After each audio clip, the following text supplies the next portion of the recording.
Hello मित्रों, स्वागत है आपका हमारे यूट्यूब चैनल बैचलर स्टडी में। और आप सभी को स्वतंत्रता दिवस की बहुत बहुत शुभकामनाएं। और आज का वीडियो हम तत्सम तद्भव पर लेके आए हैं। वर्ण विचार जो टॉपिक वो हमारा कंप्लीट हो चुका है। ये हमारा दूसरा टॉपिक स्टार्ट हो गया आज, तत्सम तद्भव। तो चलिए स्टार्ट करते हैं आज का वीडियो। तो मित्रों देखते हैं कि तत्सम, देखो मित्रों तत्सम क्या होता है, तत्सम का अर्थ क्या होता है। तो मित्रों तत्सम का देखिए, अगर हम इसका संधि विच्छेद करें तब ये बनता है तत् प्लस सम। इसमें तत् यानी उसके, तत् का यहाँ पे अर्थ है उसके, और सम यानी समान, यानी उसके समान। तत् प्लस सम, इसका जो अर्थ निकलता है वो है उसके समान। उसके किसके? संस्कृत। यहाँ पे बात हो रही है संस्कृत की, यानी कुछ शब्द जो संस्कृत के शब्द हैं वो ज्यों कि तो हम हिंदी की लैंग्वेज में अपने भाषा में यूज करते हैं बोलने में, वह तत्सम शब्द कहलाते हैं। वर्तमान समय में मित्रों हम हिंदी भाषा का जो प्रयोग करते हैं, बोलते हैं, तो उसमें कुछ शब्द ऐसे हैं जो बोलने पर तो ऐसे लगता है कि जैसे ये हिंदी का ही शब्द है, लेकिन वो हिंदी का ना होकर वह अन्य भाषाओं के शब्द होते हैं। जिसमें मुख्यतः भाषा हम यहाँ बात कर रहे हैं संस्कृत की। कुछ ऐसे शब्द होते हैं हमारी बोली में, हिंदी की भाषा की बोली में, कि वो संस्कृत के शब्द होते हैं। यानी वर्तमान के समय में हम हिंदी के अंदर संस्कृत के शब्दों का प्रयोग करते हैं, उसे ही हम तत्सम शब्दों को, उन्हें ही मतलब तत्सम शब्द कहा गया है। तो इसकी परिभाषा देखिए तत्सम शब्द की, कि संस्कृत भाषा के वे शब्द जो हिंदी में जैसे के वैसे प्रयोग होते हैं तत्सम शब्द कहलाते हैं। यानी संस्कृत के कुछ शब्द जो हम हिंदी भाषा में, अपनी वर्तमान की जो हिंदी भाषा है उसमें बोलने में हम कुछ संस्कृत के शब्द जो काम में लेते हैं, वे शब्द ही तत्सम शब्द कहलाते हैं। जैसे उष्ट्र, कर्ण, क्षेत्र, गर्दभ, मनुष्य। इनमें जैसे आप इस शब्द से तो वाकिफ होंगे, मनुष्य, जो हम बहुत बार यूज लेते हैं। ये बोलने में तो ऐसे लगता है जैसे ये हिंदी का शब्द है, लेकिन ये हिंदी का ना होकर ये एक संस्कृत का शब्द है। मित्रों ये तो बात हुई तत्सम की। अब बात करते हैं तद्भव की।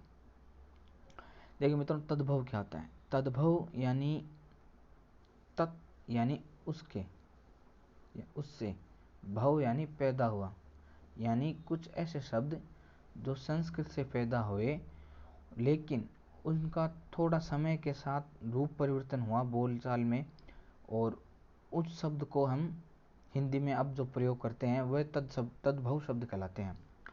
जैसे कोई शब्द है कर्म, यह एक तत्सम का शब्द है, लेकिन हम अपनी लैंग्वेज में इसे कर्म भी बोलते हैं, कर्म। जैसे हम कभी कहते हैं ना, जैसे सही शब्द तो टाइम है, हम कहते हैं भैया क्या टाइम हुआ है, तो इसे हम टाइम कहते हैं। वैसे ही कुछ शब्द हैं जो है तो मूलतः संस्कृत के, लेकिन उसमें थोड़ा सा परिवर्तन होकर अब हिंदी के शब्दों में उसका प्रयोग होता है, उन्हें हम तद्भव शब्द कहते हैं। देखिए मित्रों तद्भव की परिभाषा तद्भव शब्द की, कि वे शब्द जो संस्कृत से पैदा हुए हैं, यानी जो पैदा तो संस्कृत से हैं लेकिन थोड़े से रूप परिवर्तन के साथ हिंदी में प्रयोग किए जाते हैं, वे शब्द तद्भव शब्द कहलाते हैं। जैसे हम इन्हीं शब्दों को ले लेते हैं। जैसे ये शब्द हैं, ये है तो मूलतः तत्सम शब्द क्योंकि ये संस्कृत के शब्द हैं। अब जैसे उष्ट्र है, उष्ट्र यानी होता है ऊँट, हम हिंदी में अब इसको हम ऊँट कहते हैं। तो उष्ट्र का यहाँ पे अर्थ हो गया ऊँट, यानी तो ये ऊँट जो शब्द हुआ, ये तो तत्सम शब्द हुआ, तो ये एक ऊँट यहाँ पे तद्भव शब्द हुआ। अब जैसे ये अगला है कर्ण, कर्ण यानी कान। संस्कृत में हम कर्ण शब्द का प्रयोग करते हैं कान को बताने के लिए, और हिंदी में हम कान कहते हैं। तत्सम में क्षेत्र कहते हैं, और हम हिंदी में या तद्भव में इसे हम खेत कहते हैं। ठीक है। और गर्दभ, ये संस्कृत का शब्द है गर्दभ, जिसे हम हिंदी में अब गधा कहते हैं, तद्भव में इसे गधा कहते हैं। तत्सम शब्द है मनुष्य, इसे हम तद्भव में मानुष कहते हैं। तो ऐसे ही कुछ शब्द हैं जो है तो मुख्यतः संस्कृत के, लेकिन अब हिंदी में उनको हम प्रयोग कर रहे हैं, तो वो तो हो गए ज्यों के त्यों, जैसे जैसे प्रयोग करते हैं तो वो तो हो गए तत्सम, और उनका थोड़ा सा रूप परिवर्तन करके हम जो प्रयोग करते हैं तो वो हो गए तद्भव। अब मित्रों ऐसे तो बहुत शब्द हैं हमारी हिंदी भाषा में जो तत्सम भी है तद्भव भी है, तो सभी को इतना याद नहीं किया जा सकता। तो इसी को ध्यान में रखते हुए कुछ नियम हैं जो हम तत्सम और तद्भव की पहचान कर सकते हैं, जिसमें पहला नियम है कि जैसे अधिकतर छ, त्रय, ज्ञ, स्र, ये जो वर्ण है जिन्हें हम संयुक्त व्यंजन कहते हैं, ये संयुक्त व्यंजन है। संयुक्त व्यंजन, तो संयुक्त व्यंजन युक्त शब्द है ना, वो हमेशा तत्सम शब्द होते हैं। ठीक है, जैसे क्षेत्र यानी क्षेत्र का ये एक तत्सम शब्द है जिसका तद्भव शब्द हुआ खेत। जैसे वृक्ष, वृक्ष यानी पेड़, तो जिसका तद्भव शब्द हुआ विरख। अक्षय, जिसका अर्थ हुआ आखा। जैसे हम कहते हैं ना अक्षय तृतीया, तो हम अपनी लोकल लैंग्वेज में आखा तीज कहते हैं। तो यहाँ पे अक्षय जो अक्षय तृतीया में जो अक्षय है ये एक तत्सम शब्द है और आखा एक तद्भव शब्द है। जैसे कहते हैं हम पत्र, तो इसका तद्भव रूप हुआ पत्ता। पुत्र का तद्भव रूप पूत। अज्ञान का तद्भव रूप अजान। और अश्रु का तद्भव रूप आंसू। श्रमिक का तद्भव रूप सेवक। यानी इसमें ध्यान देने वाली बात यह है कि जो ये छह है संयुक्त व्यंजन, ये छह ख में बदल जाता है, त्रय तय में बदल जाता है, और ज्ञ जय में बदल जाता है, और श्रय स में बदल जाता है। जैसे यहाँ पे देखिए क्षेत्र था तो छह का ख बना खेत। यहाँ वृक्ष था तो छह का ख बना विरख। यहाँ अक्षय था छह का ख बना आखा। यहाँ पे पत्र त्रय था, त्रय का तय बना पत्ता। पुत्र त्रय था, त्रय का तय बना पूत। ज्ञ था, ज्ञ का जय बना। उसी तरह अश्रु, श्रु, श्रु का श्रय का स बना। श्रमिक का शे का स बना। बात करें मित्रों दूसरे नियम की, तो दूसरा नियम यह है कि अनुस्वार युक्त शब्द तत्सम होते हैं। यानी अनुस्वार युक्त शब्द तत्सम होते हैं और चंद्र बिंदु युक्त शब्द तद्भव। जैसे पंच, ये एक तत्सम शब्द है जिसका तद्भव रूप है पांच, जिसमें देखिए हम इसमें अनुस्वार का प्रयोग हुआ है और यहाँ पे चंद्र बिंदु का। अगला शब्द जैसे है कंचा, जिसमें कंचा शब्द एक तत्सम शब्द है जिसमें अनुस्वार का प्रयोग हुआ है और इसका जो तद्भव रूप है वह है कांच। इसी तरह जंघा, अनुस्वार का प्रयोग हुआ है और यह है चंद्र बिंदु, तो यहाँ हुआ जांग।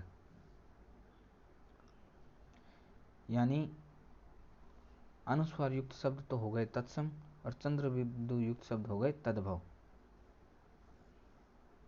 अपना तीसरा जो नियम है वह है ये युक्त शब्द तत्सम होते हैं और तद्भव, इस ये का तद्भव होने पर ये का जय बदल जाता है। जैसे यम का जम, यानी ये का जय में बदल गया। यमुना एक तत्सम शब्द है जिसका यह जय में बदल गया जमुना में। जैसे युवती एक तत्सम शब्द है जिसका ये बदल गया जय में जुवती में। ठीक है, और जैसे यशोदा है, यशोदा एक तत्सम शब्द है जिसका ये बदल गया जय में जसोदा, ये एक तद्भव शब्द है। अणय युक्त शब्दों का अपना जो अगला नियम है वह अणय का है। अणय युक्त शब्द तत्सम होते हैं। ठीक है, और तद्भव होने पर इस अणय का नय हो जाता है।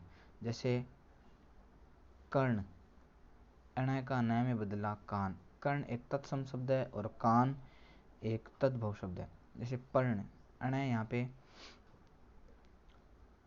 तत्सम शब्द हो गया पर्ण और इसका तद्भव शब्द हुआ पान।